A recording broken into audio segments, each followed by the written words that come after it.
ready, go ahead and take a nap. All right. We met almost 14 years ago on Thanksgiving Day at Matt's family Thanksgiving dinner. Family reunion, we met. And She's not my cousin, I promise.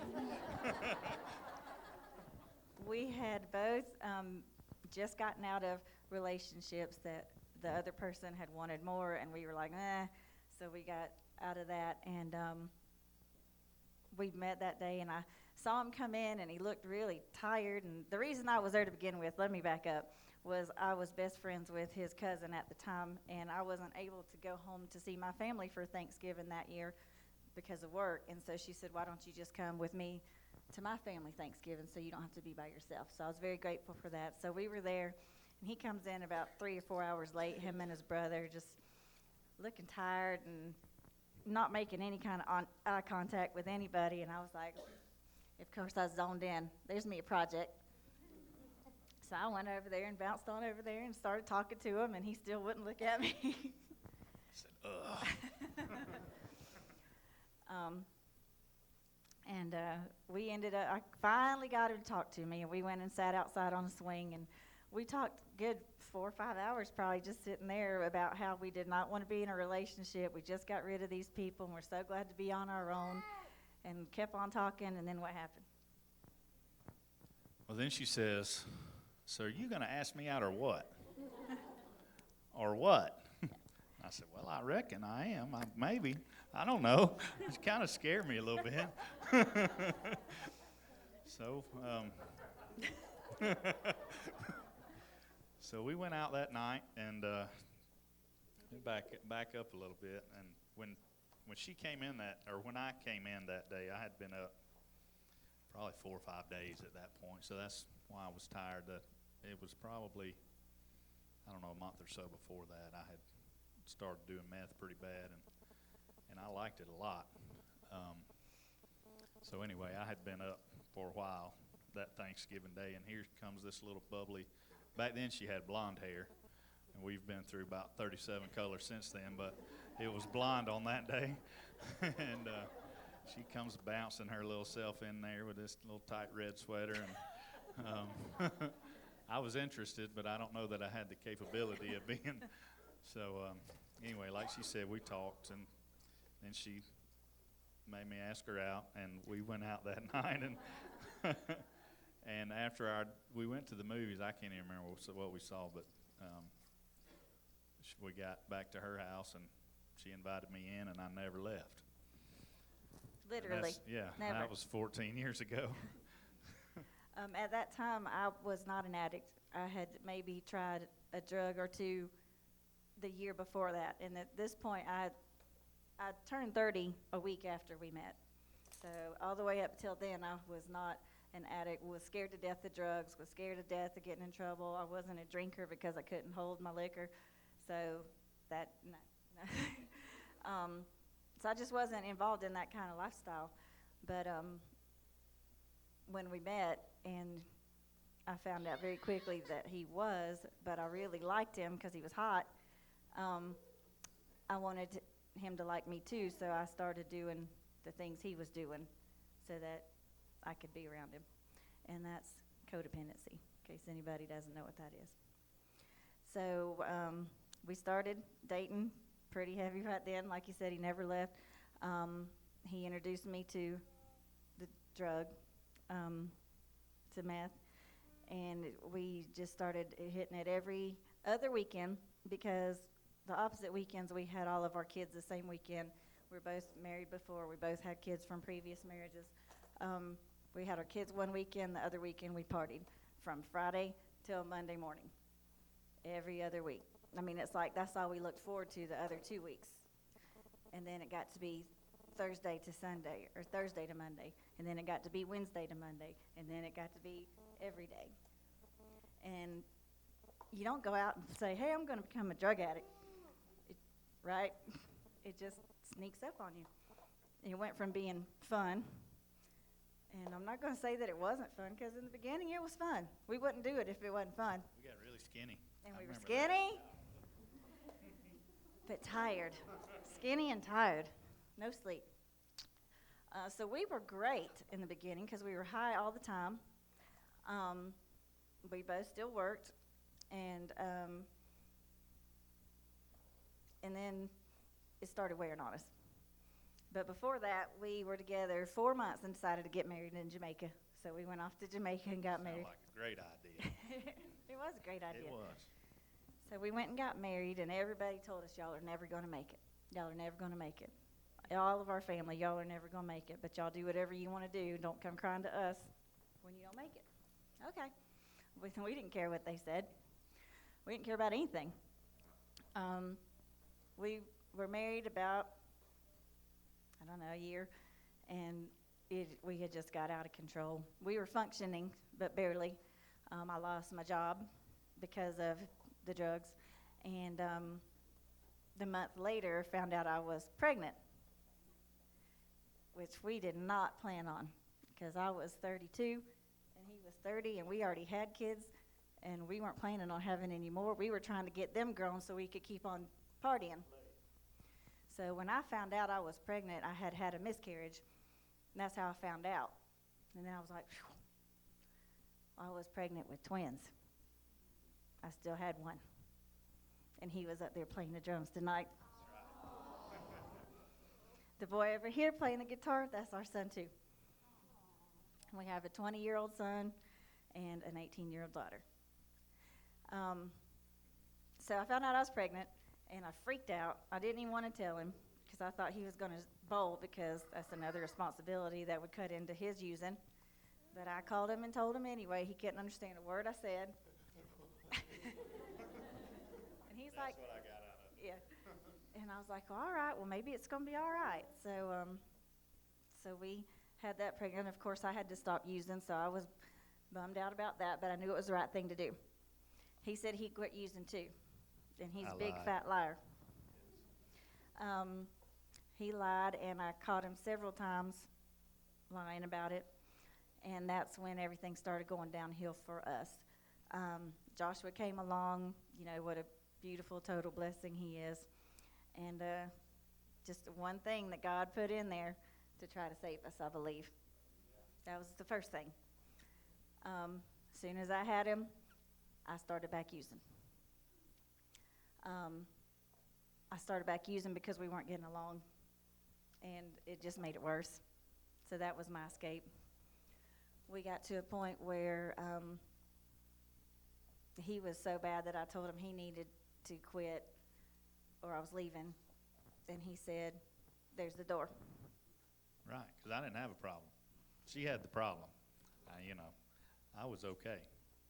And I wasn't going to quit. I liked what I was doing. Anyways, so she said, either quit or I'm leaving. I said, right over there's the door. And then she had to leave. So It wasn't my intention to leave. I was just trying to scare him into quitting. But he called my bluff, so I had to go. We were separated for a year, almost to the day. And while she was gone, I was able to quit using. And I got worse. Yeah. I was living alone in an apartment in Cumming, Georgia, where my job was, with my daughter. And then we swapped Josh off every other week. A 1-year-old. We swapped him off every other week. So that's the only way we could figure out how to do it, because we weren't getting divorced. We were just separated and didn't know what we was going to do. We just knew we couldn't be together because we couldn't stand each other. So during that time, of course, being codependent, I said, well, maybe I am the problem. So I started going to see psychiatrists who put me on antidepressants. So I started taking Effexor in large amounts that I should have never been taking. But that's what they do. They dope you up and send you on your way. So I'm taking these pills, and I can't sleep, and I'm doing dope, so they give me more medicine, and then I'm taking Ambien on top of dope, on top of Effexor, trying to work, take care of a kid, and live by myself, and coming and pay the bills. And I was spinning out of control, and I just couldn't hardly take it anymore. I was just lonely and scared, and he, out of the blue, just called me up. And we didn't hardly speak at all that whole year, other than, where do you want to meet and what time to swap the kids off. That's it. And he called me up one day. He said, look, I'm tired of this. do you want to get back together or do you want to get a divorce? And he just put me on the spot. I said, I guess we need to get a divorce. And he said, all right, I'll go tomorrow and file the papers. And I hung up, and I was just sitting there on my bed, and I just started squalling. I called him right back and said, can I change my mind? And I said, well, yeah. And I guess that next week she came back home. And like I said, we were separated for about a year. And during that time, like I said, I had been able to quit. And I had gotten saved while I was married to my first wife. So all during this time, I knew God. He was living inside of me. Even when I was doing all this ugly stuff, I could hear God's voice talking to me. Just as, not really out loud, but in my spirit. I could hear him say, Matt, I still love you. And what is it going to take? Those two things, several different times I heard that voice. He would say, I love you. I still love you. And what is it going to take for you to turn around? And so she came home, and not too terribly, and I didn't really realize how bad she had gotten because, like she said, we didn't talk to each other. We didn't like each other. As a matter of fact, I don't like the word hate, but that's not too strong of a word for how we felt for each other. We hated each other. It was really, really, really ugly. We coexisted. So she came back home. I basically let her come back home because I wanted somebody to wash my clothes for me. I didn't really care about her anymore. I just thought it'd be easier, I guess. He told me everything I wanted to hear to make me want to come back. Yeah. Things will get better, and things will change, and we'll go to counseling, and I'll try harder, and we'll do this and that. And it was all lies. Yeah. He just wanted a maid and a cook and a babysitter. Yeah. Well, I found that out pretty quick after I got back. And like he said, at that point, here I am back, even more miserable than before. I couldn't even imagine it being more miserable than it was, and it got that way. And when I say hateful, loveless marriage, that's what we were. And we both know that, and everything that goes along with a hateful, loveless marriage that you can imagine, all that took place. We don't talk about it because we made a pact to not talk about anything that happened back then any further. So we don't go into those details, but just to let y'all know how bad it was a hateful, loveless marriage, period. We can put on a good show for others. Nobody really knew how bad it was. Except our kids. They didn't know any other way than us either fighting or one of us being gone. I was still working at my job in Cumming when I came home, so I was commuting back and forth to Cumming every single day to go to work. And my dealer lived right next door to my office, and I went there on my way to work, I went there on my lunch hour, and I went there before I came home every single day and used. And it just got to where I was doing meth, and I was doing several other things to counteract the meth. I was a zombie. I didn't have any feelings. I didn't have any kind of anything. I was just broken and empty, and I was just at the end of myself. Well, then I got laid off my job in Cumming, so I didn't have anywhere to be except at home with him. So then it got even worse. I would find places to go. I wouldn't come home at night for days, and when I would come home, he would leave. When he would come home, I would leave. It was bad. So not too long after that, she comes to me, and she says, Matt, I need you to hide your guns. And I just kind of looked at her. It scared me. And she asked me again. She said, I really need you to hide your guns. So I did, and I came back, and she was crying, and she said, I need help. Let me back up a minute. Right before that, a couple weeks before that happened, we went on vacation with my parents, who still were clueless, and that was the most uncomfortable, awkward vacation to try to sit there and act like we liked each other, and the hotel room that was adjoined to my parents for a week. And at that point, there was something really, really ugly going on that just got brought up while we were on the drive there. So it's like we were so disgusted we couldn't even look at each other and then try to fake it. Well, I knew then that I had got myself into a mess that I probably was not going to be able to get out of from what it seemed. I was so spun out and so far gone, I didn't know what I was doing and what I wasn't doing. I didn't know if I was doing what I was being accused of or saying the things I was saying because I was taking Ambien all day, every day to block out my memory so I wouldn't remember.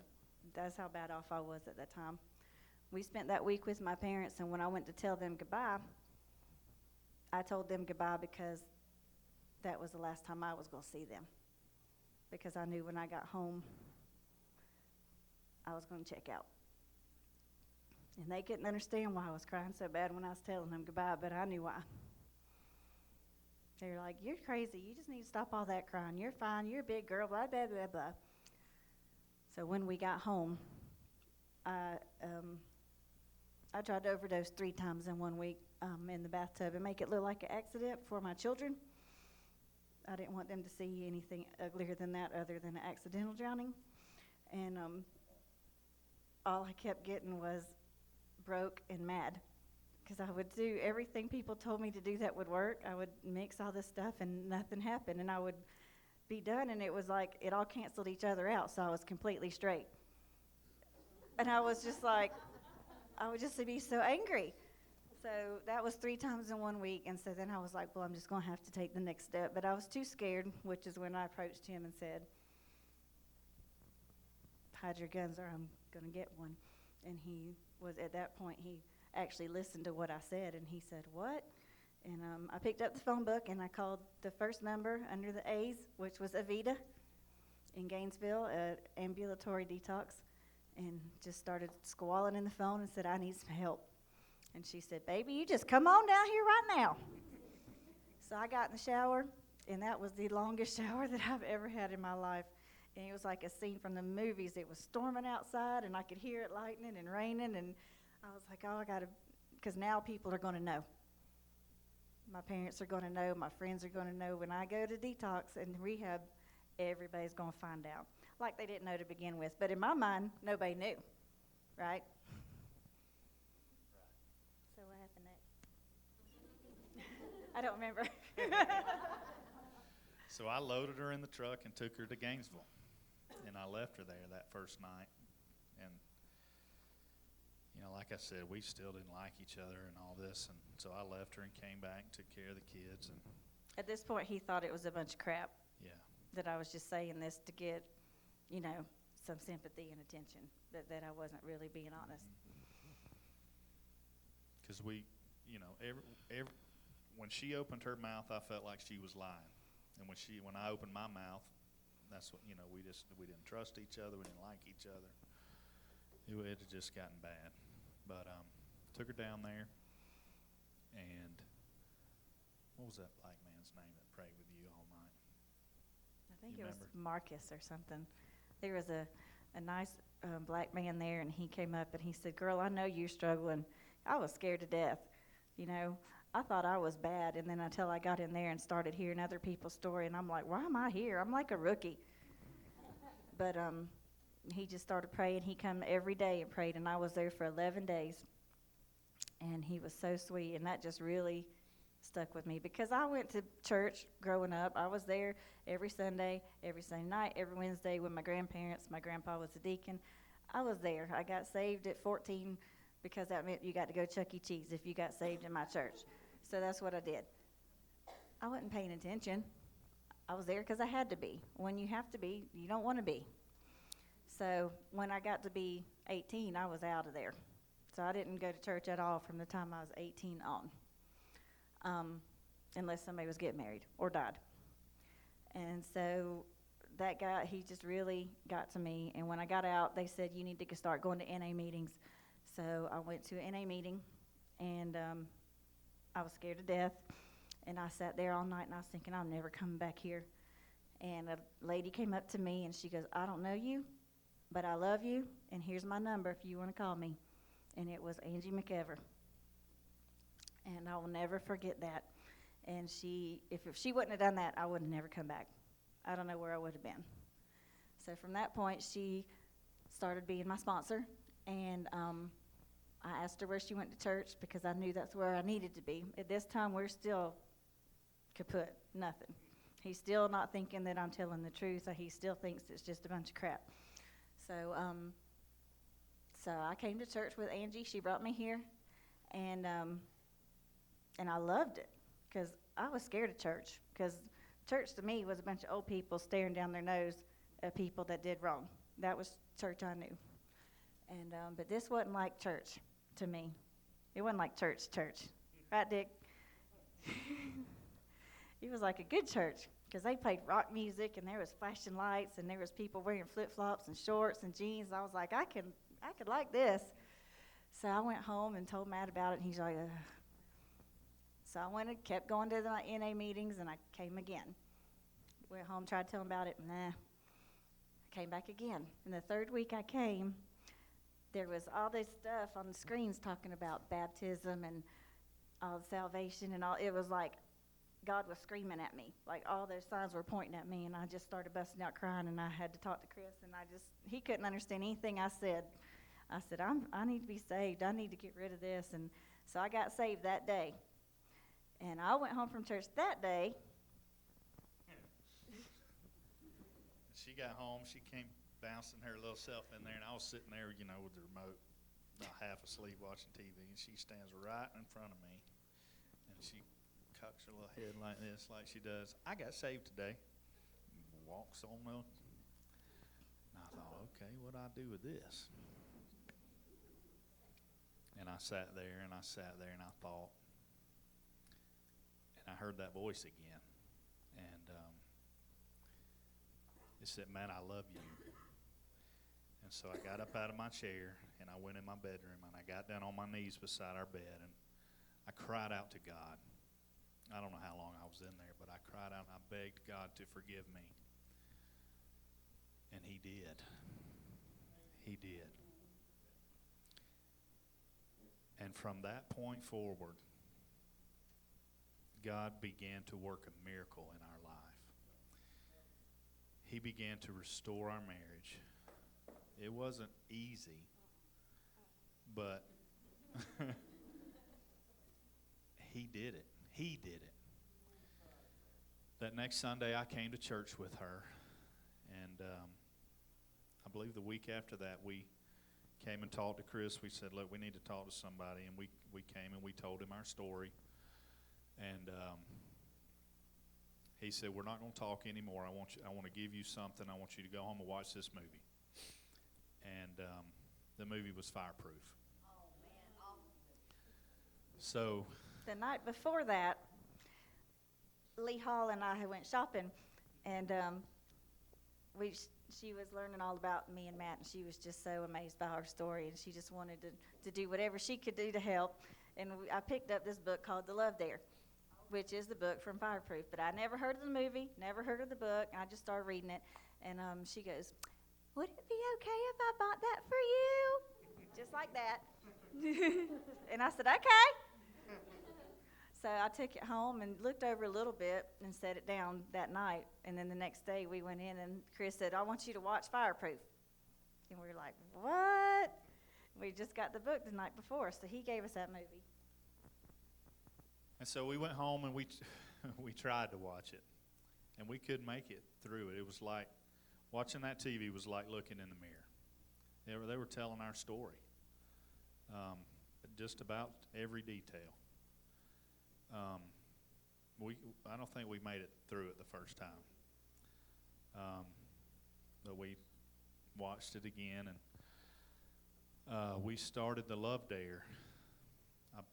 That day, I guess we did. And so we went through 40 days of the Love Dare. And that 40th day was her 1 year anniversary, 1 year clean day. And we renewed our vows here at church that Sunday morning. And you have to keep in mind that first year we had to learn to even know each other sober, because we only know each other high. That's how we met, pretty much. Or fussing and Yeah. cussing at each other. And so we had to it was like two people meeting for the first time, but living in the same house and having kids together.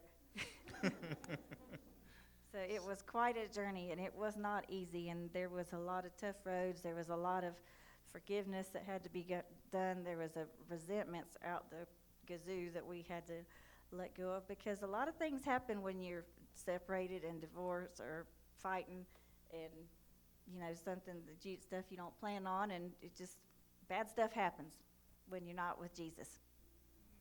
And that's where we were at. So we renewed our vows on January 6th of 2010, right here during the Sunday morning service when Chris was telling our story, actually during the service. It was called The Blame Game, was the name of the sermon.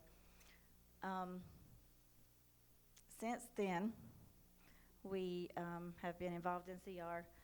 We have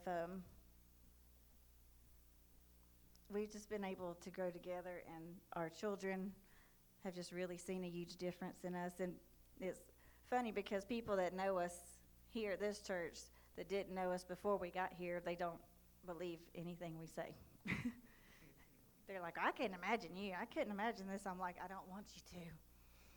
I don't ever want anybody to remind me of that again. But it's good to tell your story and be reminded of where you were so that you don't ever go back there. And so we struggle today, but, go ahead. The Bible says if anyone is in Christ, he is a new creation. The old things are passed away and the new has come. And we are evidence of that new creation. God did a work in us that we could not do ourselves. We tried every way that we could to destroy something that God meant for good. But he wouldn't have it. He had other plans for us. And he never, ever, ever gave up on us. No matter how ugly it got, he was always with us. He had his hand on us. He was protecting us. He saved her life. There's no reason except God that we should be sitting here today. But God had other plans for us. And he has other plans for each and every one of you. He has plans to give you a hope and a future. We, even after I got saved and we started coming to church here, I still continued to go to NA. I'm not bashing any other organization, but that's where I was going. And they had started Celebrate Recovery here, and I had not been coming the first few months. And CJ kept asking me, you need to come to CR. You need to come to CR. And being still in active thinking, I was addicted to that NA meeting because you're still in addict thinking when you're in new recovery. So I was addicted to being there and being included somewhere for the first time in my life. I never fit in. I was bullied as a child. I was codependent, so I always tried to make everybody like me, and I would be so upset if somebody didn't, and that just made things worse. And I know that now because I learned it through Celebrate Recovery. But I wouldn't come for a long time. So during that time, we still struggled. We were getting better, but we didn't get good until I started coming also, and we were coming here as a team. And we had our whole CR family here as support.